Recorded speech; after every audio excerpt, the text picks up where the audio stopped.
They passed along the market and made their way down the eastern side, towards the stream that ran through the town, splitting it in two, leaving the market on one side behind them and a view of the bustling town on the other. The river was deep and clean and slow-moving, and had sandy, silty shores on either end of the water, perfect for play and leisure. There were plenty of animals around. Otters, frogs, and fox cubs of all kinds played in the water's edge while their families rested after exploring the market, while others, like Rose and Averly, brought what they had procured at the market and enjoyed it by the cool water. There was much laughter and smiling going round. An otter yelled, "Cannonball!" and threw himself into the water, causing a gush of the clear water to spray all the others nearby, much to their dismayed and delighted shrieks alike. The parents of the otter watched on, and the mother responded to her boy's enthusiasm with a quick, "Be careful, Johnny," before returning to her meal of roasted apples and cider seated at one of the many tables by the river's edge. They moved down the shoreline until they found a tree hanging over a few picnic tables set by the water. "Shall we sit down here? It'll be more comfortable than sitting on the ground. I don't really feel like sitting in the sand with all the sandhoppers if I can help it," said Rose. "That would be great," said Averly. "The sooner we get to enjoying your family's cooking," Averly swallowed. She was practically drooling.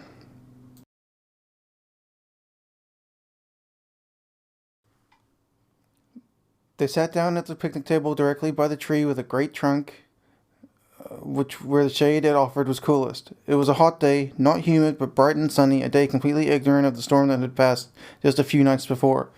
Rose sat first and brought the bundle down on the table's surface with a delicate touch. She opened the 2 bottles of honeydew water and handed one to Averly. She then untied the bundle and laid out their meal onto the unwrapped towel. 1 loaf of fresh honey oat bread, with a side of butter between 2 pieces of rolled wax paper, and 2 sweet honey-covered buns filled with fresh cream. The honey glistened as it began to warm in the afternoon sun. A little cream poked out from each end of the bun. "Do you mind if we eat those first?" asked Averly. "They look awfully good." "Sure. If we don't finish the bread, you can take it home with you," replied Rose. "I don't have a home to go on to," thought Averly, but said nothing. "So are you excited about the naming ceremony tonight?" asked Rose. "I've never seen one," said Averly. "We generally just pass through town to town. It's hard to keep track of every town's festivals and all that. It's been good for business, though, so I suppose so." Rose handed a cream bun to Averly and, taking her own into her paw, bit into it, relishing the taste of fresh honey and cream. Averly did the same to her own, chewed it and swallowed. Averly's largest smile flashed across her lips as she did so. She reached for her water and took a swig, enjoying it just as much. "I'm ever so excited," said Rose. "This year it's my turn to take the travel and get my name put in the community's book.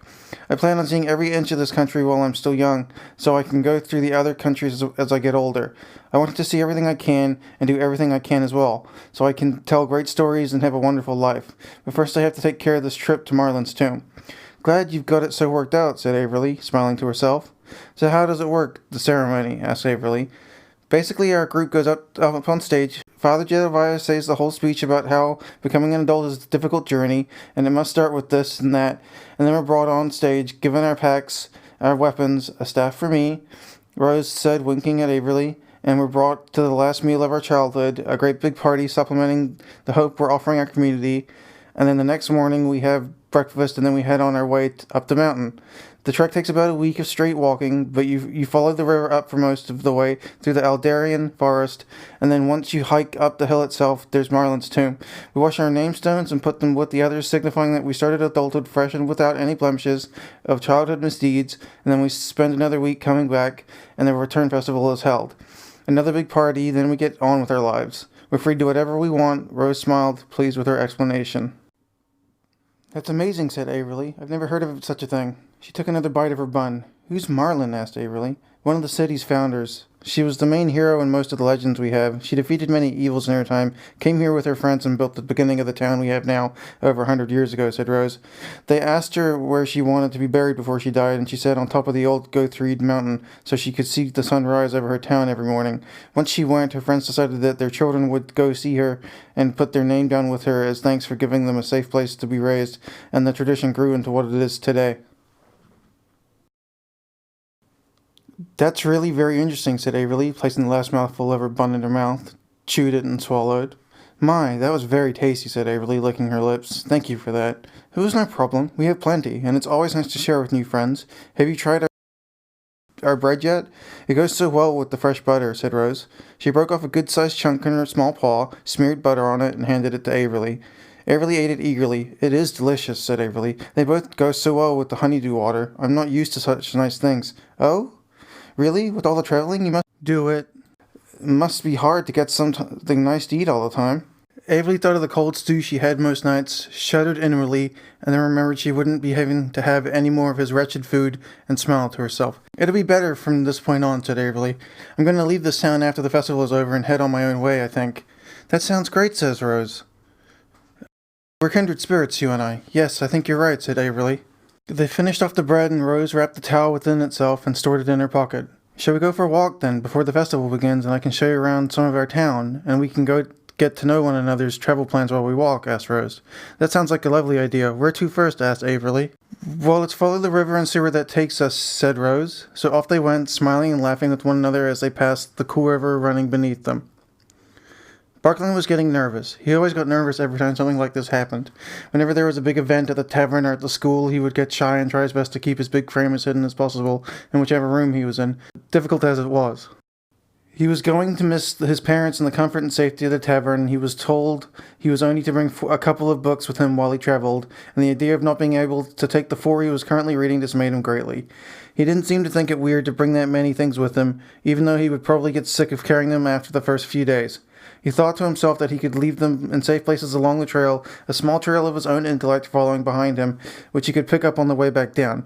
He thought that a fine idea and began to wrap his books with great care.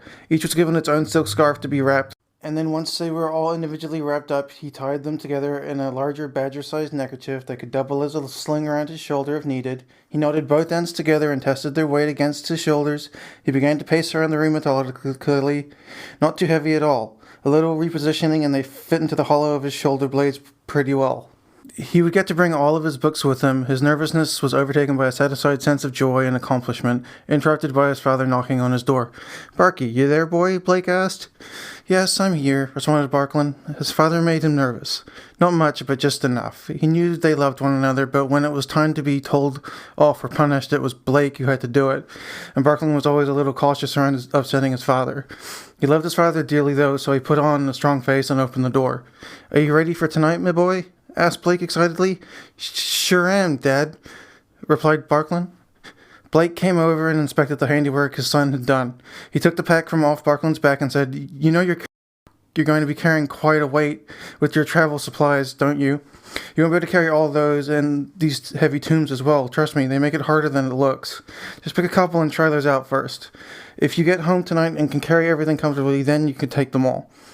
"No, that's okay. I'll make do with what I have and get them all there. They're all practically good at this point, and I don't want to go out without them," said Barklin.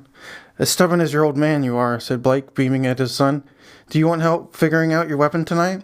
"I wasn't going to pick one. I don't enjoy fighting that much, and I can outthink my way out of most situations," said Barklin. "Don't be foolish, boy," replied Blake. "Every animal from Mistlehop is given a weapon, and none may refuse. It's tradition. And there will always come a time when you won't be able to talk your way out of a situation and will have to fight your way out. Plus, it's good for a boy your size to know how to use a weapon. What are you going to pick?" Barklin wrung his paws nervously. "I don't know. I haven't thought about it much at all," said Barklin. He sat on the edge of his bed and thought a while. "I really don't want to, but if I have to have something, perhaps I could find a dagger or something small that would let me carry more books instead of a great sword or a bow and arrows," said Barklin.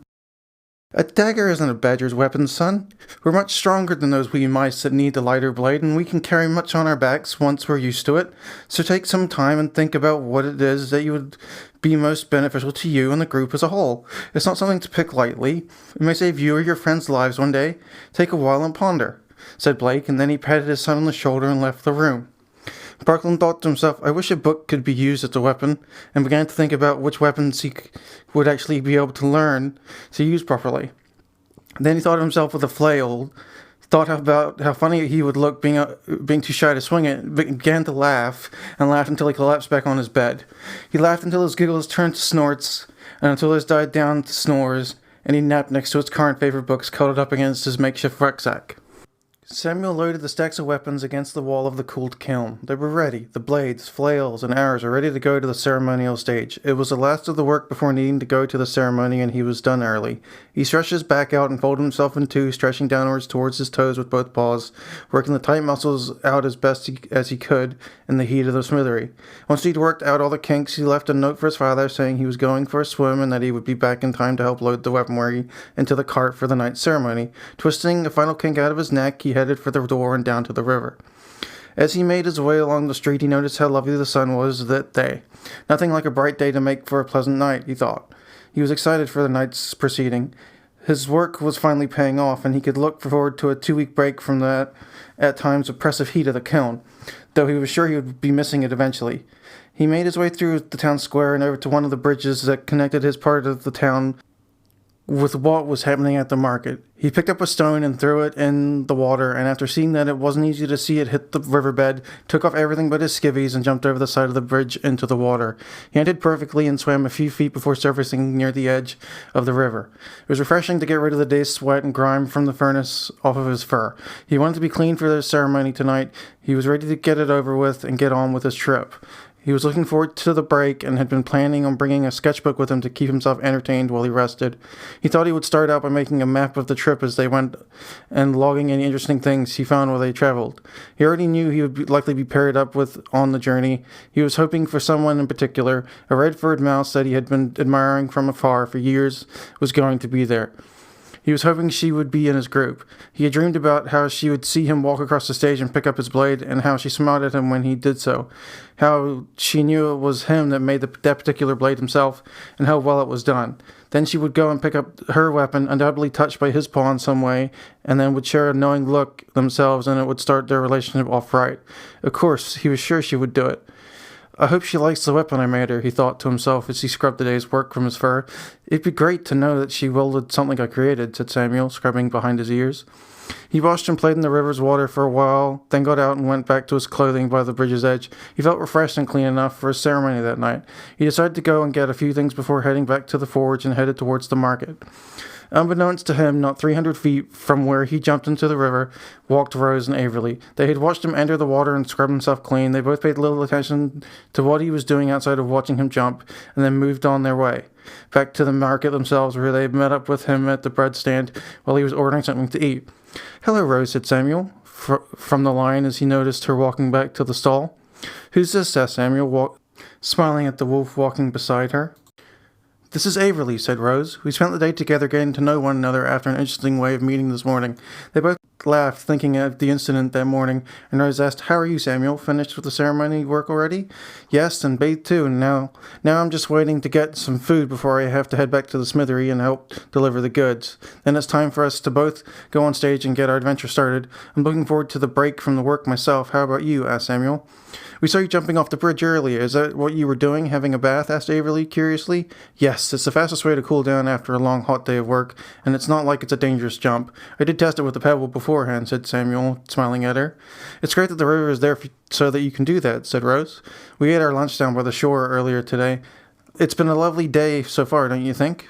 "Just lovely," said Samuel, looking at Rose a little more intently. Samuel reached the front of the line and gave Janice his order. 3 wheat breads and a honey cream bun. She wrapped them expertly with one paw. She took his payment with the other and handed the bundle off to Samuel. "Enjoy the cream buns," said Averly. "They're absolutely fantastic." "Oh, I know. It's all about who makes them, really, isn't it?" said Samuel, smiling at Rose and Averly. Rose smiled and blushed slightly, knowing it was directed at her. "Thank you, Samuel," said Rose. "You're too kind." They paused a moment, and then Rose asked Averly if she wanted to hang around while they closed up shop for the night and got ready for the ceremony, offering 2 loaves of bread in exchange, with helping clean up the breadcrumbs and making sure the back end was locked up properly, to which Averly readily agreed and thanked Rose again for all her help. "Well, I better be on my way," said Samuel. "It'll be getting to dusk soon, and I want to make sure that everything is at the ceremony before I have my dinner." He pointed towards the bundle and rubbed his stomach gratefully. "We'll see you there," replied Rose and Averly simultaneously, which caused them both to start giggling while they worked up to close the stall for the night. The 3 of them waved towards Samuel as he went on his way back across the market, over the bridge, and back to the smithery. He found Markle surveying the lot and watched his apprentices starting to load the items onto the cart meant for the center stage that night in the town square at the very heart of the marketplace. "Did you bring dinner?" Markle asked, noticing the bundle under Samuel's arm. I've been waiting hours for something to eat, but I didn't want to go get away and get anything before the work was done. That was very kind of you." Sammy handed the bundle of breads over to his father and started to move towards the workload. His father stopped him. "You've done enough work for these weapons as can be expected, not to mention you've just cleaned yourself, and I wouldn't want you to need to take another bath before heading off to the stage. They may be wrapped in oilcloth, but they're still greased from their honing, and I wouldn't want it getting on your fur before we get you set up," said Markle. It made sense to Samuel. "You mind if we eat these while the guys load the caravan?" asked Samuel. "You read my mind, my boy," said Markle, and they sat there sharing their meal while they watched load after load of weaponry be placed in the back of the heavy cart. It gave them no small sense of pride to see their finished work being put in its final place before being handed out to those that would choose to see their worthiness of holding such a thing was going to happen. "Have you decided what type you'll take?" asked Markle through a mouthful of bread. "I reckon you'd be good with a blade, with all the training you've had strengthening your arms." "I was thinking the same thing. Something a little heft to it, but not so heavy as to fatigue my arm if I have to use it a bit," said Samuel. "That's good thinking," replied Markle, scoffing another mouthful of bread. He was very hungry. He'd been working since early that morning and hadn't had a chance to eat all day. It happened often with large orders, and Samuel chided him on looking after himself, but he would often find himself swept up with his old man's way of working and forget to eat himself until late in the day as well. It wasn't hard to get into the habit once you got the fire going in the morning and didn't want to let it cool while working. Oftentimes it wasn't possible, so they ate their large dinners and stopped when they remembered to do so, feeding the fire before heading off and checking on it periodically to make sure it didn't go too low while they were away. The apprentices helped make sure it didn't simmer down too often, but Markle wasn't likely to leave even that to their discretion. They finished their meal and watched as the last of the weapons were loaded into the carriage and it was pulled out of the courtyard where it waited to be pulled from the smithery to the stage in the middle of the festival grounds. "We'd best get over there soon and help set up the supplies for the other travelers and yourself," said Markle. "We wouldn't want them waiting for their items before having to get up on stage. It'd be better to get it all done with beforehand, and then we can peruse the square before they call the children up." "You're right," said Samuel. "Can't stop until the work's finished, can we?" He offered a wry smile to his father. Okay, well, I'm taking a break, so I might as well do some ads. This is my first one, so bear with me. So, if you haven't heard about Anchor, it's the easiest way to make a podcast. Let me explain. It's free. There's creation tools that allow you to record and edit your podcast right from your phone or computer. Anchor will distribute your podcast for you so it can be heard on Spotify, Apple Podcasts, and many more. You can make money from your podcast with no minimum listenership. That's pretty cool. It's everything you need to make a podcast in one place. And all you have to do is download the free Anchor app or go to anchor.fm to get started.